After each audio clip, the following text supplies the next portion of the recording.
السلام عليكم، اهلا بكم يا جماعه منورين. انا حبيت اطلع معاكم اوريكم البليزرد، واليوم الاول فيها يوم 7 نوفمبر النهارده. خبراء الارصاد متوقعين ان في عاصفه ثلجيه قويه شويه المره دي، يوم 7 نوفمبر يوم السبت، ويوم 8 نوفمبر يوم الاحد، وان سمك التلج متوقع ان هو يصل ل 30 او 35 سنتي من سطح الارض. وطبعا ده ارتفاع مش بسيط او مش بيحصل دايما، ممكن بيتكرر في موسم الشتاء كذا مرة لكن مش بشكل يومي. طبعا الاحتياطات اللي احنا كلنا عارفينها في المشي على التلج، سواء على الرجل السنوبوت او تركيب الوينتر تايرز للسيارات، علشان لا قدر الله يعني يكون في تحكم ومفيش زحلقة على الطريق ويحصل حوادث لا قدر الله. الوينتر تايرز طبعا بيكون فيه ستادز من المعدن او السيراميك، وبيكون فيه فراغات ومسافات واسعة في الكاوتش نفسه، ان هي يعني تزود الاحتكاك والمقاومة مع التلج علشان الكاوتش ما يتزحلقش.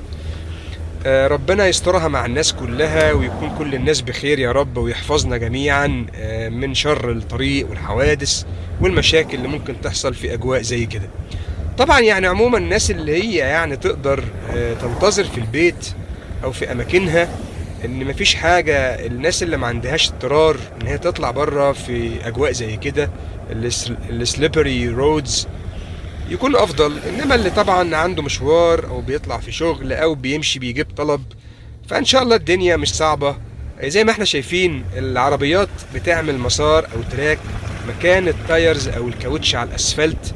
الاماكن ممكن تلاقي الشارع واسع جدا يمين وشمال لكن كله سنو او تلج، لكن العربيات بتمشي ورا بعضها في مسار كده مكان او على اثر العربية اللي قبلها، علشان بتمشي على الاسفلت الجزء مكان الكاوتش مفيش فيه تلج، بيكون طبعا اسلم وامن.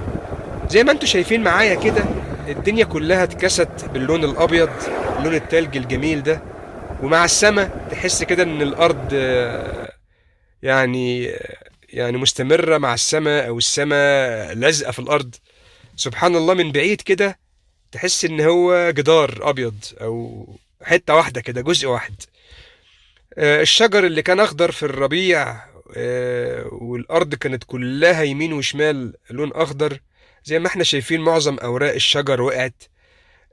وفي نوعيات اللي احنا شايفينها دي قدامنا دي من نوعيات اللي مفيش فيها اوراق رقيقة، الورق اللي بيقع ده الاصفر والاحمر. انما ده نوع تاني من الشجر بيستمر حتى في موسم التلج والجليد والسنو، زي ما انتم شايفين كده بيفضل زي ما هو مكمل، يعني سواء صيف او شتاء بيقاوم الاجواء دي. انما الشجر ده اللي قدامنا زي ما احنا شايفين المسكين ده الغلبان، كل الورق بتاعه اتقضى عليه بالكامل في الخريف، ودلوقتي كمان بيستقبل التلج على فروعه واغصانه. وسبحان الله بعد كده بيحتي تاني، وسبحان الله يحيي الارض بعد موتها، يرجع تاني اخضر ومزهزه ويجمل الدنيا جدا جدا. هذا الشجر النوعية اللي بتستمر حتى في التلج، لان مفيش اوراق فيه فبيفضل مقاوم كده وصامد. زي ما احنا عارفين طبعا احتياطاتنا بقى، ربنا يكرم كده الناس كلها تمشي بالراحة، محدش يفرمل فجأة، مفيش حد يكبس فرامل فجأة باندفاع، لازم بتتعامل بشكل فني كده بطريقة معينة. الناس طبعا اللي بتمشي على التلج عارفينها، خصوصا لو معاك الاول سيزون تايرز الموضوع بيكون يعني مش سهل، الوقفة الفجأة وعند اللفات والدوران اليمين دوران شمال. حتى تلاحظ معايا ان انت لو واقف عند فول ستوب ساين او اشارة عند الطلوع من التوقف الكامل، ممكن تلاقي العربية بتتزحلق منك شوية، لان الكاوتش مش قادر يستمر باستقامة، خصوصا من نقطة السكون لما انت واقف في اشارة وعايز تطلع في الطلعة الاولى دي، بتحس ان العربية عاوزة تحدف منك يمين شوية او شمال شوية، فلازم نخلي بالنا. وكمان لما نيجي نقف من الحركة وعاوزين يعني نصل لنقطة التوقف التام، برضو الكاوتش تحس ان هو كده ايه، مش راضي يقف بشكل ستيبل او ستيدي يعني. طبعا الوينتر تاير بيساعد جدا في حاجات زي كده.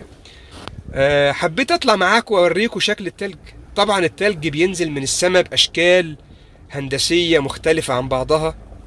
التلج اللي معانا دلوقتي اللي بيتساقط تلج ناعم جدا، حبيبات رقيقة ناعمة صغيرة جدا، لكن مشكلتها التراكم والاستمرارية، ان التلج مستمر في النزول ما بطلش خالص. ساعات طويلة جدا، ولسه لغاية بكرة، ومعانا النهاردة اليوم لسه مخلص. فبيعمل بعد كده طبقة مرتفعة سميكة. وهنشوف مع بعض دلوقتي، نمشي كده على جزء من التلج نشوف عمل قد ايه ارتفاع النهاردة اول يوم. شايفين فروع الشجر عليها لاير من التلج، والعربيات عليها طبقات ما شاء الله يعني من التلج كبيرة جدا.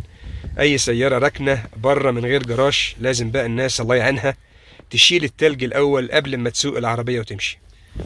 دي خطوة كده انا عملتها بالسنو بوت اللي معايا. زي ما احنا شايفين نختبر الارتفاع حوالي 5 سنتي تقريبا. حتى انا ما قدرتش اجيب الاسفلت بالسنو بوت، يعني ممكن نقول 6 سنتي تقريبا، ولسه التلج مكمل معانا. حبيت اوريكم طبعا الشكل عامل ازاي. كل البيوت، اسطح البيوت بقت تلج، واسطح السيارات والشوارع، ونمشي مع بعض كده بالعربية.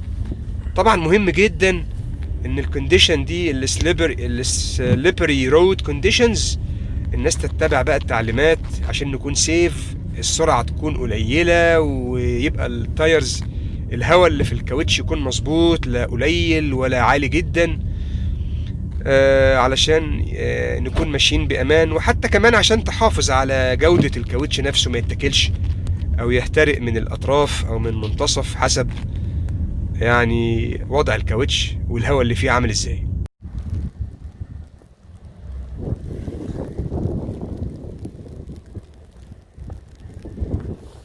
يعني ممكن مع الكشافات اللي في العمدان دي نشوف الرذاذ بتاع السنو نازل، كثيف متصل مستمر.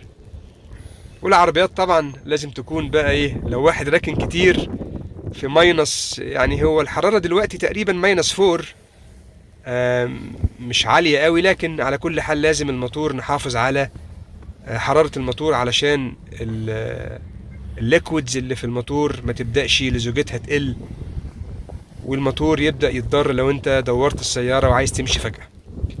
وده كان مشوار النهاردة معاكم، شفنا فيه أول يوم في البليزرد، وتمنياتي لكم كلكم بالنجاح والتوفيق والسلامة يا رب. وشكرا ليكم، وما تنسوناش بالدعم بالاشتراك واللايك. والسلام عليكم ورحمة الله وبركاته.